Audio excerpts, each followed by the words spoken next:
सन 1857 की क्रांति का दमन करने में अंग्रेजों को लगातार सफलता मिल रही थी। इसका मुख्य कारण था हमारी आपसी फूट और हमारे ही लोगों द्वारा अंग्रेजों की मदद। झांसी के किले पर लहराता स्वाधीनता का हरा झंडा अंग्रेजों की आंख का कांटा बना हुआ था। 6 जनवरी 1858 को सर ह्यू रोज एक विशाल सेना लेकर मऊ छावनी से झांसी के लिए रवाना हुआ। रास्ते में रायगढ़, सागर, बानपुर, चंदेरी आदि विजय करता हुआ वो 20 मार्च को झांसी के पास पहुंचा।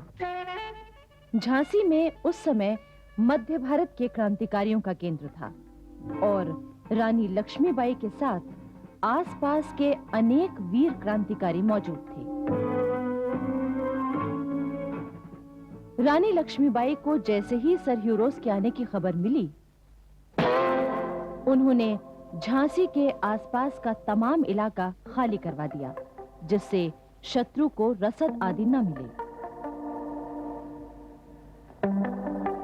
लेकिन कुछ राजाओं ने अंग्रेजों की इतनी मदद की कि उन्हें झांसी तक पहुंचने में कोई कठिनाई नहीं हुई। उधर रानी झांसी का हौसला बुलंद था। वो न सिर्फ क्रांतिकारियों का नेतृत्व कर रही थी, बल्कि हर काम की निगरानी भी खुद ही करती थी। उनके साथ पुरुष वीर ही नहीं, बल्कि महिलाएं भी थीं, जो युद्ध कला में प्रशिक्षण ले रही थीं और मोर्चेबंदी में बड़ी तेजी से काम कर रही थीं। 24 मार्च 1858 को झांसी की प्रसिद्ध तोप घनगरज ने अंग्रेजों की सेना पर गोले बरसाने शुरू किए।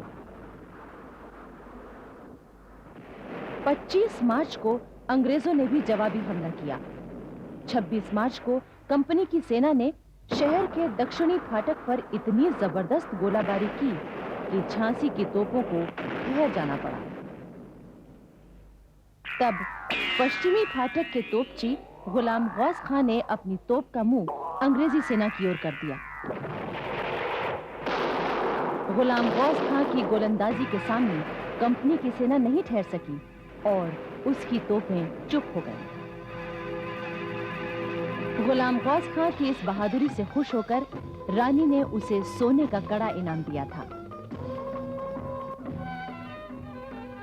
28 और 29 मार्च को भी झांसी की तोपों ने दुश्मन को भारी नुकसान पहुंचाया, किंतु अगले ही दिन अंग्रेजों की तोपों ने नगर की दीवार का एक हिस्सा तोड़ दिया। इससे झांसी की सेना का मनोबल थोड़ा कमजोर तो हुआ, लेकिन रानी के नेतृत्व में रातों रात 11 मिस्त्रियों ने कंबल ओढ़कर दीवार को ठीक कर दिया। सवेरा होते ही झांसी की तोपें फिर गरजने लगी। अंग्रेजों ने भी पूरी ताकत से अपना आक्रमण शुरू कर दिया। दोनों ओर के लोग मारे गए। फिर भी रानी लक्ष्मीबाई सभी मोर्चों पर खुद जाकर सैनिकों का हौसला बढ़ा रही थी। 3 अप्रैल को झांसी की स्थिति कमजोर होने लगी। अंग्रेजों की विशाल सेना और गोला बारूद के आगे क्रांतिकारी सेना का टिक पाना मुश्किल हो गया। फिर भी रानी घोड़े पर सवार होकर अपनी सेना के सिपाहियों और अफसरों के हौसले बढ़ा रही थी और बिजली की तरह सभी मोर्चों पर पहुंचकर जरूरी आदेश दे रही थी। उस दिन शहर के सदर दरवाजे पर अंग्रेजों ने भारी मोर्चाबंदी की थी। नगर की दीवार पर सीढ़ियां लगा ली थी और उनसे चढ़कर अंदर आने की कोशिश हो रही थी, किंतु झांसी की दीवारों से गोलों और गोलियों की इतनी जबरदस्त बौछार हुई कि अंग्रेजों की सेना को पीछे हट जाना पड़ा। किंतु उधर दक्षिणी दरवाजे पर किसी विश्वासघाती ने द्वार खोल दिया और अंग्रेजों की सेना नगर में विजय का डंका बजाती हुई घुस गई। रानी ने किले की दीवार पर से नगर निवासियों पर कंपनी की सेना के जुल्म देखे। उन्होंने तुरंत 1000 सिपाही लिए और मुकाबले के लिए बढ़ी। अब तलवारों और बंदूकों की लड़ाई शुरू हो चुकी थी। रानी ने इतनी बहादुरी से युद्ध किया कि अंग्रेजी सेना को पीछे हटना पड़ा। किंतु रानी के कई वीर सरदार और बहादुर तोपची इस युद्ध में मारे गए। उधर उत्तर दिशा का सदर दरवाजा भी खुल गया और कंपनी की सेना वहां से आगे बढ़ने लगी। रानी ने सोचा कि विश्वासघातियों के कुचक्र के कारण अब और यहां ठहरना संभव नहीं रह गया है, इसलिए यहां से निकलकर कहीं और जाएं और वहां से क्रांति का संचालन करें। उसी रात को रानी लक्ष्मीबाई ने झांसी छोड़ने का निश्चय किया।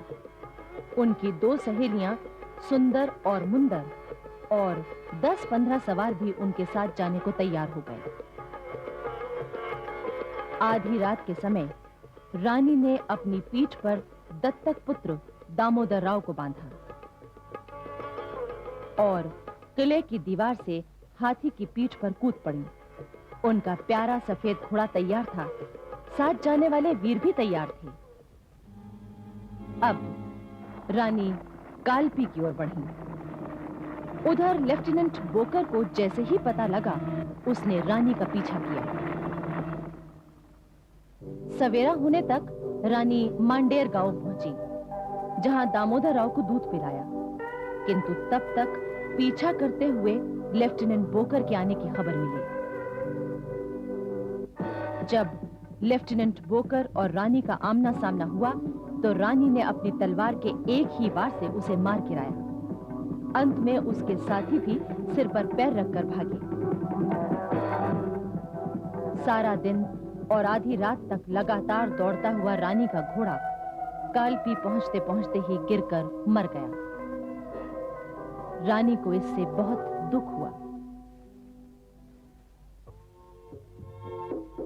कालपी में उस समय नाना साहब के भतीजे राव साहब और सेनापति तात्या टोपे मौजूद थे। रानी ने उनके साथ बैठकर सारी स्थिति पर विचार किया। उधर बांदा के नवाब, शाहगढ़ और बानपुर के राजा भी अपनी अपनी सेना लेकर कालपी आ गए। सर ह्यूरोज अपनी सेना लेकर कालपी आ गया।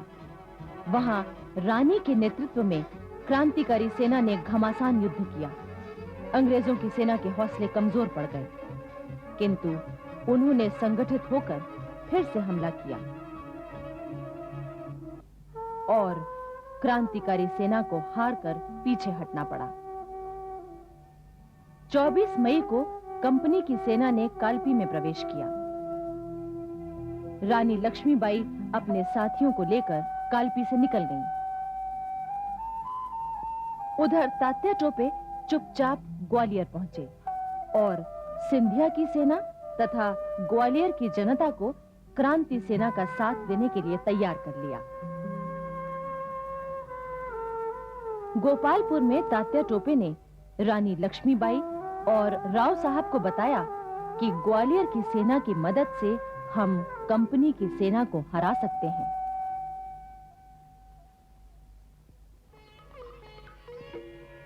ग्वालियर पहुंचने पर क्रांतिकारी सेना का बड़े हर्ष से स्वागत हुआ। ग्वालियर की क्रांतिकारी सेना ने पूरी मदद की तैयारी कर रखी थी। 3 जून 1858 को ग्वालियर के फूलबाग में बहुत बड़ा दरबार हुआ। इस दरबार में रुहेला, राजपूत और मराठा पलटनें भी मौजूद थीं। नाना साहब के भतीजे राव साहब को पेशवा का प्रतिनिधि मानकर सम्मानित किया गया। तात्या टोपे को प्रधान सेनापति बनाया गया और 20 लाख रुपए सेना में बांटे गए। उधर सर ह्यूरोज ने निश्चय किया कि इस समय तुरंत ग्वालियर पर हमला करना चाहिए। उसे तात्या टोपे की संगठन शक्ति का सबसे ज्यादा डर था। इधर रानी लक्ष्मीबाई ने राव साहब आदि सभी को चेतावनी दी कि यह समय फुर्सत में बैठने का नहीं है, बल्कि सेना को मुकाबले के लिए संगठित करना जरूरी है। किंतु रानी की इस सलाह पर उन लोगों ने ध्यान नहीं दिया। आखिर सर ह्यूरोज अपनी सेना लेकर ग्वालियर पहुंच गया। क्रांतिकारी सेना तैयार नहीं थी, फिर भी तात्या टोपे ने आगे बढ़कर मुकाबला किया, किंतु क्रांतिकारी सेना हार गई। 17 जून 1858 को रानी लक्ष्मीबाई और सेनापति जनरल स्मिथ का मुकाबला हुआ। रानी की दोनों सहेलियां सुंदर और मुंदर भी साथ थीं। स्मिथ ने कई आक्रमण किए, किंतु रानी लक्ष्मीबाई ने हर बार उसे पीछे खदेड़ दिया। इतिहासकार लिखते हैं कि उस दिन सुबह से शाम तक रानी लक्ष्मीबाई घोड़े पर सवार युद्ध भूमि में अद्भुत वीरता के साथ लड़ती रहीं और विजयी हुईं। 18 जून को जनरल स्मिथ और अधिक सेना लेकर फिर से ग्वालियर के पूर्वी फाटक पर पहुंचा। उस दिन दरअसल अंग्रेजों ने कई मोर्चे खोल दिए थे। इस बार जनरल स्मिथ के साथ सर ह्यूरोज भी था। कहते हैं उस दिन सवेरे जब रानी अपनी दोनों सहेलियों के साथ शरबत पी रही थी, तो खबर आई कि कंपनी की सेना बढ़ी चली आ रही है, बहुत बड़ी फौज है। रानी ने तुरंत शरबत का कटोरा फेंक दिया और युद्ध के लिए निकल पड़ी। एक अंग्रेज प्रत्यक्षदर्शी लिखता है, तुरंत सुंदर रानी मैदान में पहुंच गई। उसने बार-बार तूफानी गति से सर ह्यूरोज की सेना पर हमला किया, लेकिन उसके सैनिकों की तादाद लगातार कम हो रही थी। आखिर रानी लक्ष्मीबाई चारों ओर से घिर गई, लेकिन रानी ने फिर भी मुकाबला किया। उस समय रानी की 2 सहेलियां और 10-15 सवार ही शेष थे। रानी तलवार से अपना रास्ता साफ करती हुई आगे बढ़ी। अंग्रेज अभी भी उनका पीछा कर रहे थे। रानी की गति इतनी तेज थी कि अंग्रेजों के लिए उन्हें छू पाना भी मुश्किल हो रहा था। लेकिन आगे नाला आ गया और रानी का घोड़ा नया था। उसने बहुत कोशिश की कि घोड़ा नाला पार कर जाए, लेकिन घोड़ा अड़ गया। तब तक पीछा करते हुए अंग्रेज सैनिक वहां पहुंच गए। तभी एक अंग्रेज सैनिक ने पीछे से रानी के सिर पर वार किया। सिर का दाहिना भाग अलग हो गया। फिर भी रानी ने घूमकर एक वार में ही उस सैनिक को मार दिया। तभी एक और वार हुआ और रानी खून से लथपथ हो गई। घोड़े से गिरते गिरते भी रानी ने उस अंग्रेज सैनिक को भी मार दिया। तब तक रानी लक्ष्मीबाई का वफादार नौकर रामचंद्र राव देशमुख पहुंच चुका था। घायल और बेहोश रानी को उठाकर वो पास ही एक साधु की कुटिया में ले गया, ताकि उनका मृत शरीर अंग्रेजों के हाथ न लगे।